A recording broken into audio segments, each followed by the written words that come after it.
Nakinabang po ang taong bayan. Ginawa lang niya yung nararapat. Ngayon, nakita nyo po, bumalik ang mga adik.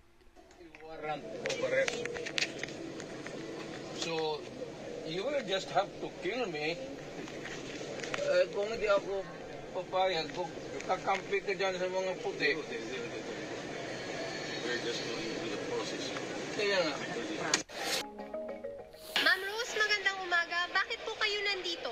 Dito po ako para pagpakita ng suporta kay Tatay Digong at para ipakita na si Tatay Digong pa din ang hinahanap ng mga Pilipino.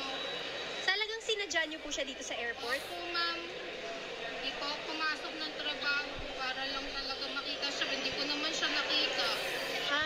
So bali wala kayong sadya ngayon sa airport? Talagang sumuporta lang kayo? Siya lang po talaga. Anong reaction niyo, ma'am? May report kasi na parang may warrant daw sa kanya yung ICC. Ano po masasabi niyo tungkol dito? Nakakaiyak po Bilang ito. supporter ma'am, di niya po Nagkaroon po ng kapayapaan sa mga bayan natin. Yung mga durugista na nagsiwalaan, nagsitahimik. Takot na takot yung mga siraulo noon. Takot na takot yung mga gumagawa ng kasamaan. Yung mga snatcher, magnanakaw, kung ano-ano pang krimen sa ating bansa na wala noong panahon niya.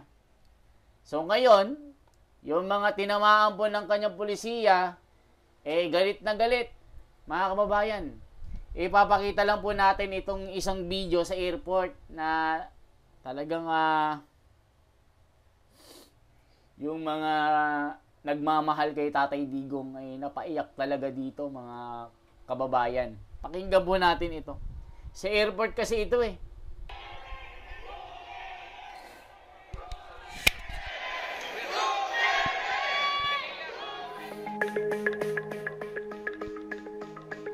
Ako naiiyak po ako mga mahal ko mga kababayan.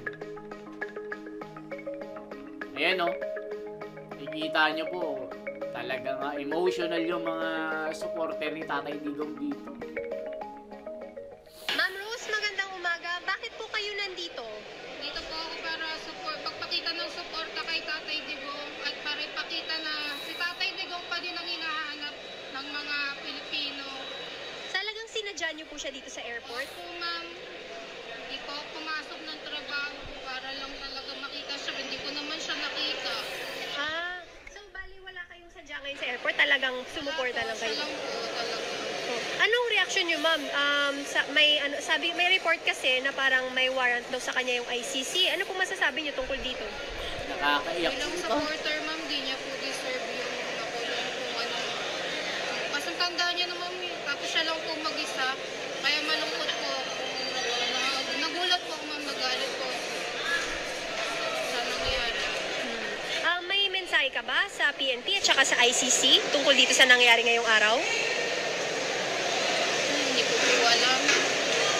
Sasabihin ko, palayain niyo na po si Tatay Digong, ibalik niyo po siya. Tapos kay former president po, may mensahe kayo? Tatay Digong, stay strong. Dito lang po kami. Relabang ka namin. Talagang nakakaiyak yung mga kababayan. Ngayon po ako sumuporta ng Pangulo na ganito. Talagang nakakaiyak.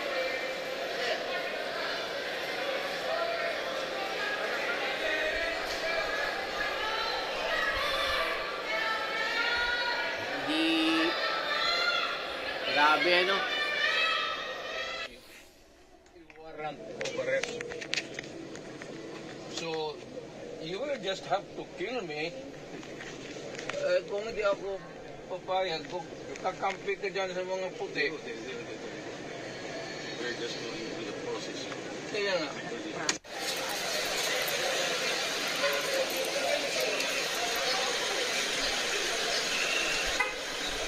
Yan, inaresto na siya ng mga pulis. Nakakaiyak po talaga. Talagang hindi ito makatarungan mga kababayan. Isipin nyo, inuutos lang ng banyaga para mahuli si Tatay Digong.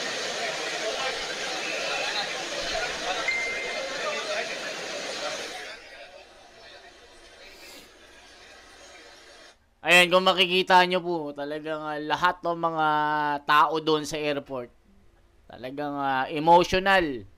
Isipin nyo, matanda na po si Tatay Digong. May sakit na, ilang taon na. Malapit na siyang mag-80. Hindi ba kayo naawa kay Tatay Digong? Inutusan lang kayo ng mga banyaga, tapos hinuli nyo naman agad.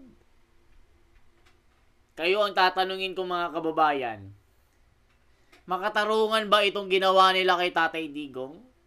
O naiyak talaga ako nung makita ko talaga na na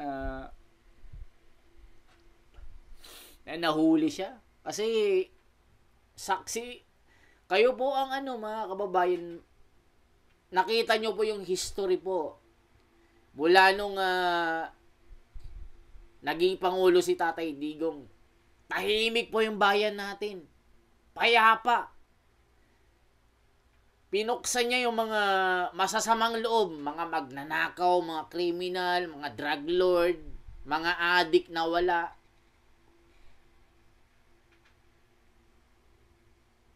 Nakinabang po ang taong bayan.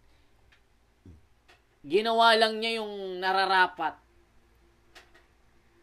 Ngayon, nakita nyo po, bumalik ang mga adik. Ang pinaglalaban po ng mga kritiko ni Tatay Digong, yung mga nasawi daw nung EJK.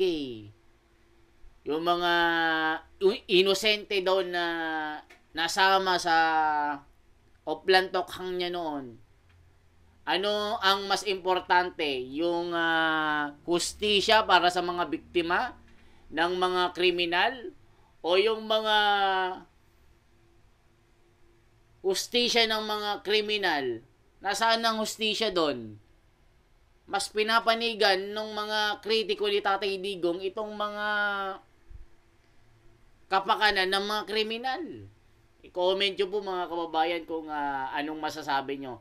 Makatarungan ba ito? Itong ginawa nila kay Tatay Digong. Ito ba'y makakabuti sa ating bayan? Mayroon bang kapayapaan? Mawawala ba ang mga korap sa ating bayan? Ano sa tingin nyo? Bakit pinahuli si Tatay Digong? Ano ang tunay na motibo ng mga kritiko na talagang pilit pinababagsak sila? I-comment nyo po mga kababayan. Salamat po ng marami.